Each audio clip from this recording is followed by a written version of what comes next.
Update sa Special Action and Intelligence Committee for Transportation.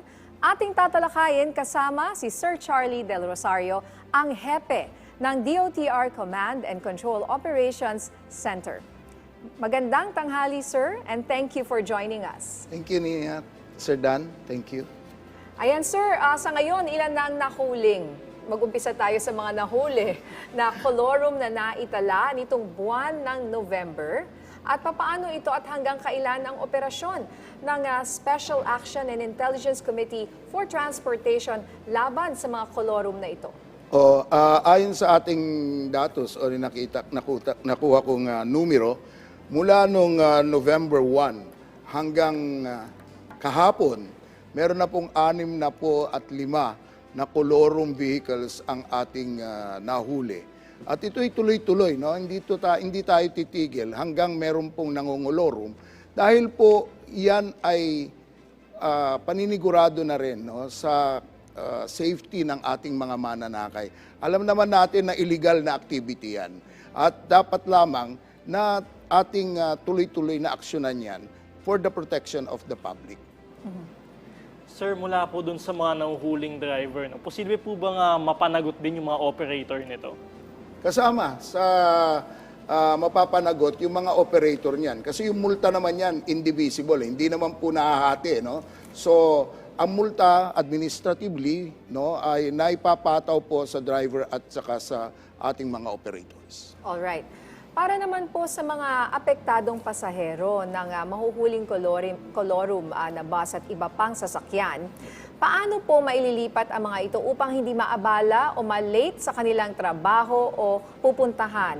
At kung alam mong kolorum yun, meron din ba silang pananagutan bilang pasahero at alam mong kolorum yung sinasakyan mo? Usually po yung operation ng kolorum, di naman po sinasabi na kolorum dahil kung nalaman po yan ng ating mga pasahero, talagang hindi nila sasakyan dahil unang-una wala silang insurance dyan.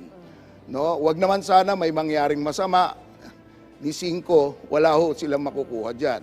Pangalawa po, yung pong mga apektadong mga pasahero, dinadala po namin yan sa pinakamalapit na bus terminal, tulad ng PITX, o dun sa mga istasyon na pwede silang sumakay at isakay. Dahil po nire-require natin yung nahuling nangongolorum na ibalik yung pamasahe nila. So, protektado rin po yung ating mga mananakay dyan. Eto sir, kung ang isang public servant naman po, no, tulad ng pulis, politiko, o kahit nasa gobyerno na madaming koneksyon, pwede bang ma-dismiss ito sa serbisyo kung mapatunayan na ito ay nag-ooperate ng mga kolorum na sasakyan? Tulad po ng pangkaraniwang operator, wala ho tayong pinipili sa ating hinuhuli. Kung sila po ay nasa serbisyo, mas dapat nilang alam na hindi dapat mag-operate ng isang bagay na illegal. Kahit anong bagay po, lalo na kung tayo nasa serbisyo, alam naman po natin yan. So, binabalaan po natin sila na wag po nilang i-engage yung sarili nila sa mga illegal na aktibidades. Dahil sigurado po na yung kamay ng batas ay aabutan at aabutan po sila. Alright, ano naman po ang role ng mga local government units sa pag-aproba sa mga shuttle service di umano, lalo na sa mga malalaking mall, na kadalasan ay kolorum na sasakyan ang nagsasakay ng mga pasahero sa mga malls na ito? Sa isang kaganapan po doon sa isang meetings na saan ay umattend po ako sa Land Transportation Office, pinatawag po ng ating Assistant Secretary Vigor Mendoza yung mga mall operators at sinabihan sila na tignan po yung kanilang mga pinapahintulutan na pumasok na mga sasakyan. Dahil po may balita nga na meron pong mga kolorum na nakakapasok doon sa kanilang mall. Ang pananagutan po nila, ayon po sa batas, they may be held liable po, no? Administratively at saka criminally. So, we are now asking mall operators, ganoon na rin po sa local government, na sila ho yung may control eh. So, kung maaari po, wag nilang itolerate. Alam naman po natin na may mga tao sila dyan on the ground na nag-check sa mga sasakyan na to. Madali lang naman po makita eh. Kung kolorum yan, hingin lang po nila yung franchise, kopya ng Certificate of Public Convenience o franchise. At kung wala po sila may bigay, wag na ho nilang papasukin.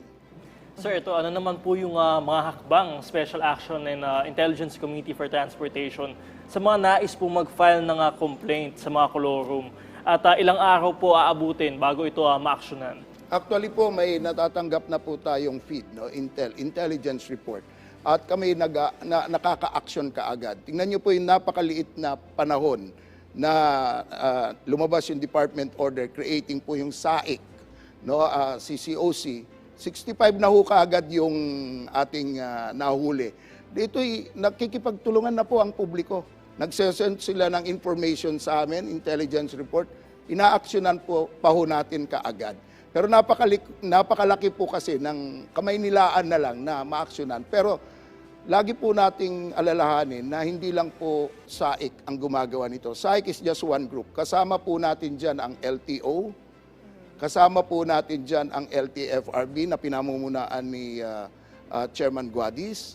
No? Nandyan din po ang SAIC, pinapamunuan po mismo ni Secretary Bautista yan. No? Na, ang deputy po natin dyan si ASEC Jose Lim. No? At talagang tinutukan. Maigting po yung utos. Concentrate po doon sa colorum activity. Dahil nga po, naisusugal po yung buhay ng ating mga mananakay. Alright. So, you mentioned itong SAIC, no, na ang bago niyong pinamumunuan kasi para lang po sa mga hindi nakakaalam, no, wala na yung I-Act. Naging SAIC na siya. So, saan po nag-ooperate itong SAIC or ang Special Action and Intelligence Committee for Transportation at ano-ano po ang sakop nitong mga lugar sa panghuhuli ng mga colorum na sasakyan? Ang SAIC po ay na-create po matapos po nag-expire nga yung tinawag nating Interagency Council for Traffic na MOA. Interagency po. At noong November 3, matapos po 5 araw, meron na po yung department order na create po kami. At ako nga po yung nilagay uli na hepe ng yung CCOC na tinatawag natin. Ang operation na po natin ay nationwide. Dati po, ang concentration po ng IAC, road lang, road sector. Under the SAIC management po, andyan na po ang LTO, andyan na po LTFRB, ang Philippine Coast Guard, ang Office of Transport Cooperative, andyan din po yung Office of Transport Security. So, ibig sabihin po, hindi na lang po land. Meron na pong maritime, meron na rin po yung ating air.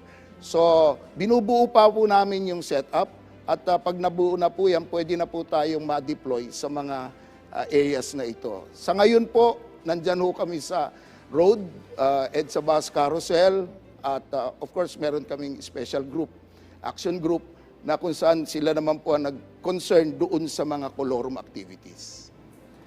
Sir, ito naman po, no? Ano naman ang inyong mga hakbang upang siguraduhin ang kaligtasan at seguridad ng mga enforcers na dinedeploy ninyo sa lansangan? So may mga ibang enforcer nga po, nabubugbog pa di ba? Ano pong magagawa natin? Ganito po yan, Sir Dan. No? Meron naman tayong existing na, kasamahan, armed group natin. Then that is the Philippine Coast Guard. Ang Philippine Coast Guard kasama po yung ating mga SAIC secretariat at magkakasama po sila at sila po yung tumutulong para sa seguridad ng ating mga operatives. May coordination din po tayo sa PNP. Hindi po dahil natapos na po yung MOA ng IAC, wala na pong coordination. Meron pa po. Maigting po pa rin ang ating pakikipag-ugnayan sa ibang ahensya ng gobyerno. Okay. Sa ngayon, Sir Charlie, ano-ano po ang mga ongoing projects at programa dyan po sa SAIC? Opo, ongoing pa rin po yung skills development ng ating mga kasamahan, no? Ongoing yung training nila on disaster, first aid. Kaya kung makikita nyo po sa mga post natin, like this morning, meron hong latest, no? May banggaan, yung isa nating Coast Guard, nag-rumisponde po at nagbigay ng first aid. Ito po ay off-duty na, galing ho sa busway. Pero dahil ho nadaanan niya, tumigil ho siya, nagbigay po ng first aid. Yung mga ganong training po ang ating binibigay sa ating mga personnel. So, skills development. Pagkatapos po, we are strengthening po yung ating personnel complement para ho, pag may kailangan sa isang sektor ng departamento o kagawaran, nandun din po tayo kaagad. Eto naman sir, no? Nakatanggap kamakailan ng award mula sa Ombudsman ang SAIC at kabilang dito ang isang babaeng enforcer. Ano po yung mga benepisyo na natatanggap ng ating mga enforcers mula sa DOTR? Yung pagkilala po. Alam niyo po, kami nagpapasalamat sa media, sa mga kasamahan natin sa media dahil nung pong na-viral yung video, wala naman pong intensyon na publish, no? Pero kasi nga, yun yung benefit ng may body cam. Nakunan po, pinablish namin sa Facebook namin, pinick up po ng media, nakita po ng Office of the Ombudsman. Si Salen po yun, to mention her name. Tama po kay babae po ito. At naipakita po ron na hindi tayo basta-basta, hindi po tayo kukuha ng anumang pabor sa mga hinuhuli natin. Dahil po, lagi po nating sinasabi sa ating mga enforcer na kapakanan ng mga mananakay ang mahalaga sa atin. So there was an attempt to bribe. I think it's around 500 pesos, no? At maliwanag yung sinabi ni Salen. Hindi ho ganyan ang mga enforcer. So dahil po doon nabigyan po, na-recognize po si Salen. This was, I think, last week, recognition. Well, that's very good news. Natutuwa po kami na may mga ganyang balita sa kabila po ng mga nakaka-stress na balita, lalo na dyan sa bus carousel, no? Kumusta naman po ang bus carousel ngayon? Yung mga, marami pa rin bang nahuhuli, sir? Meron na lang, pakonti-konti na lang po, dahil na rin po dun sa pagtaas ng multa. Yes. No? At natuto na rin po yung ating mga private motor vehicle at saka yung mga, even the government, na alam nilang hindi dapat dumaan. Tulad nung nasabi ko kanina, kung siguro natatakasan nila ang batas noon, yung mahabang kamay ng batas, inabutan na ho sila. Yan, balang araw, aabutan din po kayo. Kasi alam nyo ba, sir, mismo ako nakikita ko, attorney yung mga motorsiklo minsan, una, ang style nila, isa muna. Ngayon, titingnan nila kung nahuli yung isa. Oo, ngayon kung hindi, sumunod na lahat at dumaan na po lahat sila sa bawal. Talagang kita mo, ito po ay after nyo na rin tinaasan. Ito no, isang araw lang to After tinaasan ang multa at mga panghuhuli po na nagaganap, marami pa rin pong matitigas ang ulo na ating mga kababayan. Yung iba nga, ang ginagawa nila, pag may ambulansya, sinusundan sa Susundan likod. din. Pero marami pa rin ho naman nahuhuli, pero hindi na po ganun karami. Ayan, that's good. Kasi dati araw-araw, despite the fact na mini-media nyo, ay hindi pa rin po nagsisink in. So finally, no, meron na rin pong nag-sink in. Ayan, bago pong inyong mensahe at bukod po sa mga nabanggit ninyo, no, ano-ano pa ang mga programa at training na inyo pong ibinibigay sa ating mga enforcers bago po sila isasabak sa mga lansangan? Tulad po ngayon, ongoing po yung retooling seminar natin sa Land Transportation Office na pinapangunahan po ni Assistant Secretary Vigor Mendoza. At alam na rin po naman natin na itong mga SAIC enforcer po natin, deputized agents ng LTO po, Land Transportation Office. So yung pagsasanay po na yan, yung skills development, pati po sa disaster responsiveness, nandyan po yan tuloy-tuloy. At hindi natin titigilan yan dahil alam po natin na ang disaster pwedeng mangyari anytime. Lalong-lalo na po sa EDSA bus carousel, nasa taas lang po natin ang MRT.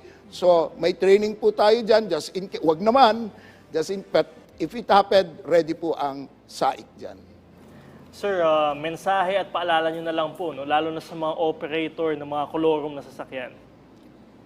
Sa mga nangungulorum, tigilan na po natin yung gawaing mali. Hindi lang nyo po nilalagay ang sarili nyo sa kapahamakan dahil na rin po sa batas, trapiko. Nilalagay nyo rin po ang buhay ng inyong kapwa-tao sa kapahamakan.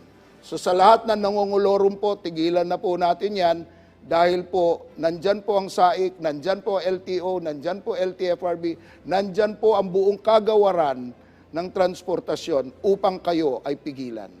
Alright, ayan po sana nga po ay matuto na yung mga matitigas ang ulo nating mga kababayan. Malinaw po, wala ho kayong sinasanto, politiko, may posisyon, kahit sino. Kahit sino po.